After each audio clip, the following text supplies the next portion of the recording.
This video discusses the methodology and design approach that Very Good Engineering implemented while designing the Rosecrans Livewell Center project.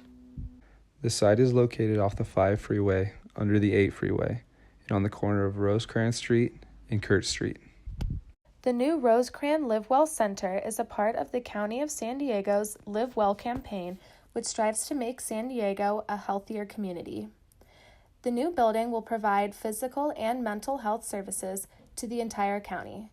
The site is located at the address of 3851 Rosecrans Street, which is bound by Rosecrans Street, U.S. Interstate 5, Pacific Highway, and Kurt Street. Currently, the site is developed, housing the County Health Service Complex and a large area of parking stalls. It is adjacent to the San Diego County Psychiatric Hospital, which will remain open during construction. The objective of our project is that the new Rosecrans Live Well Center will include a 220,000 square foot zero-net energy building that has multiple stories. The building will hold a maximum of 800 persons at once, including staff and visitors. Therefore, a minimum of 800 parking stalls are required in both surface lots and structured parking on the site. The scope of work Very Good Engineering provided was a site layout, grading, and utility plan, a drainage study, stormwater quality management plan, a water and sewer study, a traffic impact study, a geotechnical investigation, structural specifications for the new health services building, construction phasing, and a cost estimate. The clients of the Rosecrans Livewell Center are the County of San Diego. They commissioned this project to us. The lead engineering firm, Very Good Engineering. Our design consultants for the project were San Diego State University professors and faculty. My name is Haley Tyson, and I am the lead water and wastewater engineer for the project. My responsibilities include being the project manager for the Rosecrans Livewell Center, while also being in charge of determining if the existing water and sewer facilities are adequate for the project and provide recommendations for potential improvements. My name is Theodore Zayu. I'm the project team's transportation engineer, and my primary responsibility was developing a transportation impact study for the project. Hello, my name is Olivia Gonsman, and I am the team's stormwater engineer. My responsibilities include conducting a hydrology or drainage study for the site and completing a stormwater quality management plan. Hi, my name is Drake Cornelis, and I am the site civil engineer for the Rosecrans Livewell Center. Some of my responsibilities included the site plan, the utility plan, the grading plan, and all AutoCAD drawings. Hi, my name is Hannah Mahfood, and I am the project's construction engineer. I am responsible for managing construction of the project and producing a cost estimate, project phase plan, construction schedule, and site logistics map. My name is Christian Santos. I am the geotechnical engineer for this project. My responsibilities included the geotechnical investigation to identify site conditions and provide structural recommendations for the project. I also assisted in the structural design for the foundations. My name is Amy Pawlowski, and I am the structural engineering lead for Very Good Engineering. I provided the structural specifications for the new health services building. For the site layout, we decided to condense the floor area of the Live Well Center and build it up to 3 stories. We also decided to add a parking structure at the corner of the lot in order to meet the parking requirements. Affordable housing will fill the rest of the lot to the southeast side. When grading the site, I didn't have any existing topography, so I set the building to an assumed 10-foot elevation. From there, I graded the parking lot at 2% in order for water to run to the street. I also added a high point at the corner of the parking structure so that the water would flow away from the parking structure. In order to determine the effect of the construction of the Rosecrans Livewell Center on the existing stormwater runoff on site, a drainage study had to be completed. There was a slight increase in the runoff due to the increase in impervious area, but I determined that that would not have a major effect on the existing stormwater structures. Stormwater Best Management Practices, or BMPs, were then precisely placed around the site to control the stormwater runoff. These stormwater BMPs include 2 bioretention basins, pervious pavement, tree wells, and other necessary pollutant control and construction BMPs. Lastly, I determined that new storm drain lines must be added to drain water from the bioretention basins to the existing storm drain system on Rosecrans Street. The Rosecrans Livewell Center's water and sewer facilities had to be evaluated for their capacity. For the water facilities, the existing demands were compared to the proposed demands, resulting in an increase of 0.025 cubic feet per second. The location and size of the existing water lateral was unknown, so calculations for its capacity could not be implemented. It is therefore recommended to abandon the existing water lateral during construction.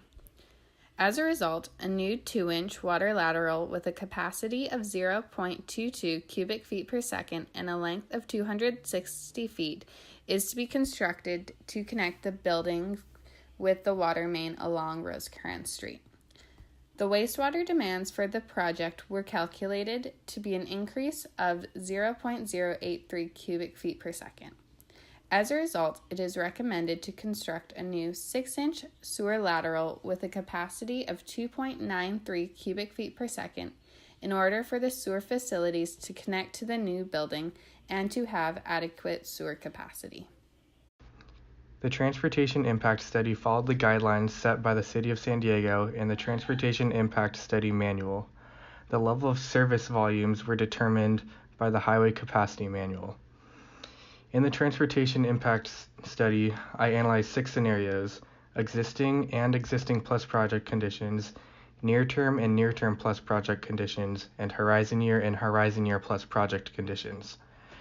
The roadway segments which were studied are highlighted blue in the figure to the right, and the study intersections are numbered in the order they were studied. For the roadway, there were significant impacts through the various conditions. However, the impacts will be mitigated through planned roadway improvements, which are set aside in the Midway Pacific Highway Community Plan. The intersections yielded no significant impacts. Aside from the level of service analysis, I also calculated the required parking spaces. We will be implementing a total of 800 parking spaces, exceeding the required 770. Within those spots, there are 16 ADA compliant parking spaces, 62 carpool and zero emission parking spaces, 16 motorcycle, 39 short-term bike spaces, and 39 long-term bicycle parking spaces.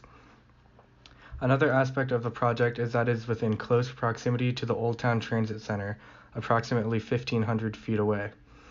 Due to this, the parking spaces were calculated to be under the average, expecting that people would be walking from the transit center to the project site. For the geotechnical investigation, we assume that the site has a high water table, the soil is prone to liquefaction, that there is a uniform layer of bedrock at a depth of 40 feet throughout the site, and that the site had uniform soil conditions. From the 3 cone penetration tests that we acquired from Valdez Engineering, we determined that the site consists of primarily gravelly and silty sand. From the fault maps, we determined that the site is 1 mile south of the Rose Canyon Fault.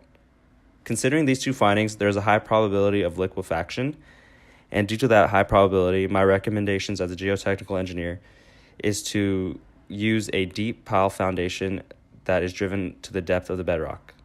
The proposed health services building will be 3 stories in height and will be 350 feet by 230 feet. The codes used for the design and analysis were the American Concrete Institute 318, ASCE 7, and the California Building Code. The material used for the building shell was reinforced concrete. A factored gravitational load was used, and a factor of safety of 4 was used to account for the lateral loads. Each column in the building will be placed every 25 feet on the 350-foot span and 23 feet on the 230-foot span. The design of the columns are 30 inches by 30 inches using 8 No. 9 rebar and a No. 3 tie bar. The tie spacing in the column is 18 inches. The beams will have a bottom width of 5 feet 9 inches and a height of 24 inches using No. 4 rebar. Girders will be placed every 10 feet perpendicular to the beams. The slab will have a thickness of 12 inches. The foundation for the building was based upon the geotechnical investigation. Since the soil is prone to liquefaction and composed mainly of sand, it is not structurally sound. Deep pile foundation to bedrock is recommended using reinforced concrete. Each pile is placed every 70 feet on the 350-foot span and 46 feet on the 230-foot span. The diameter of the pile will be 6 feet using 12 number 9 rebar and a number 3 tie bar. Construction was broken down into 4 main phases: the surface parking lot, the health services building, the parking structure, and affordable housing. A construction schedule was produced based on this phasing plan. Construction is planned to be completed by April 28, 2022. Finally, a cost estimate for construction of the health services building was produced using estimates from a 3-story hospital. Site logistics were designed to ensure safety of all personnel and efficiency of work during construction of the project. It must be updated with any changes that occur to the site as construction progresses.